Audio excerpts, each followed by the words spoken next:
Prime Minister, has US action in Venezuela violated international law?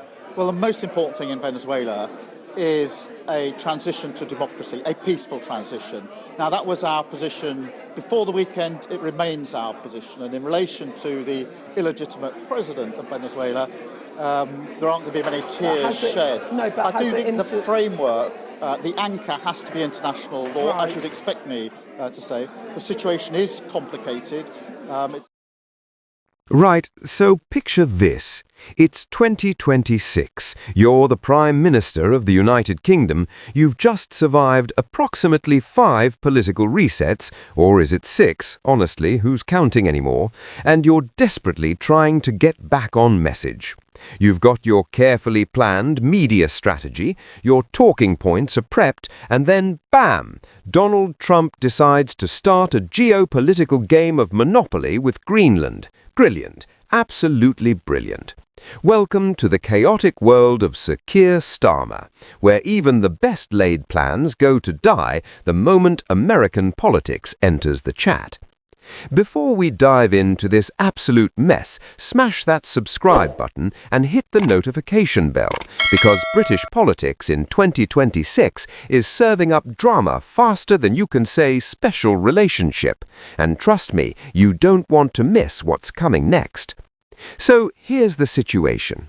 Starmer, former human rights lawyer turned Prime Minister, is being grilled about whether America has just casually broken international law in Venezuela.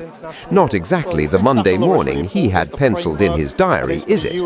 And the really delicious irony here, this is a man who spent decades arguing legal cases, standing up in court, passionately defending the rule of law. But now he's doing diplomatic gymnastics that would make an Olympic gymnast jealous, carefully avoiding giving a straight answer about whether his closest ally has gone rogue. It's like watching a barrister suddenly develop selective amnesia about what illegal means. Awkward doesn't even begin to cover it. And here's where it gets properly uncomfortable for our Keir. While he's performing this delicate dance of diplomatic non-commitment, literally everyone else in British politics has already called it out. Sir Ed Davey called it a breach, Zach Polanski, breach, and wait for it, Nigel Farage, the man who practically wanted to marry Trump's political movement. Even he's saying it's dodgy. When Nigel Farage is out-principling you on international law, you know you've wandered into some seriously awkward territory. It's like being out-veganed by someone holding a stake. It just shouldn't happen. Now, Starmer has said he stands with the Danish Prime Minister, lovely bit of solidarity there, insisting that the future of Greenland is for Greenland and Denmark to decide, which, fair play, is the correct answer. But here's the thing, he's saying all the right diplomatic words while carefully avoiding the explosive ones.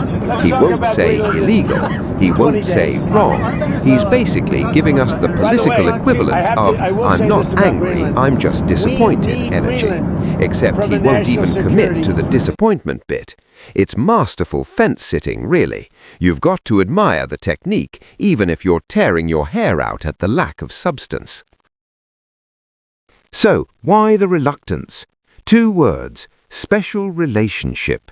Those 2 magical words that have British Prime Ministers in a chokehold every single time. We cling to this relationship like it's a life raft in the middle of the Atlantic, terrified that if we criticize America too loudly, they'll forget we exist and we'll be left eating sad sandwiches alone at the global politics lunch table. The special relationship is basically that friend who's kind of terrible, but you can't dump them because you've been mates since school, and also they've got a car. Except the car is nuclear weapons and a massive economy, so the stakes are slightly higher.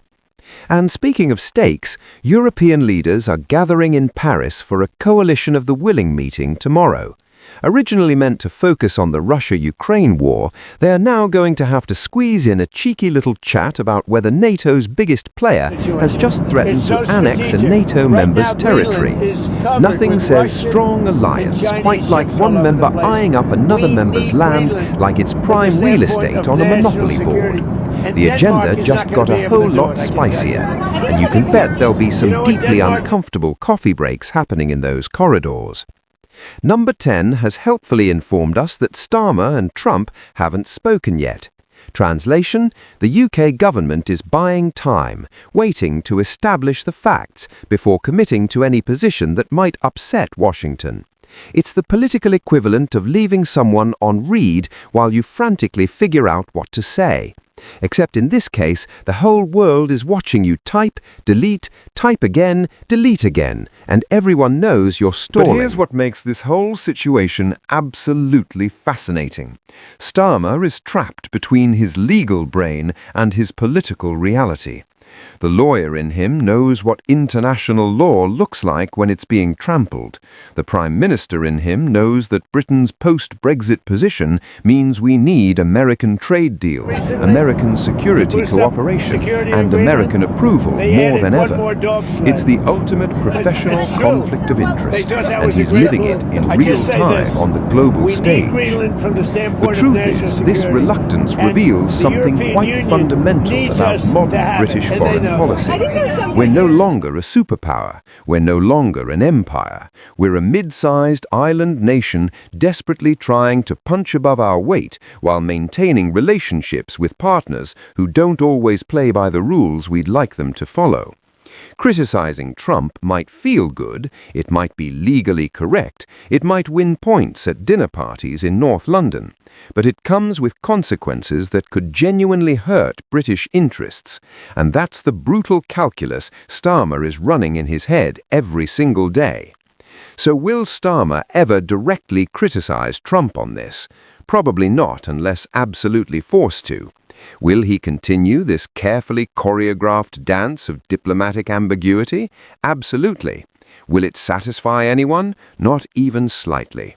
But welcome to modern British politics, where principles meet pragmatism, and pragmatism usually wins by knockout in the first round.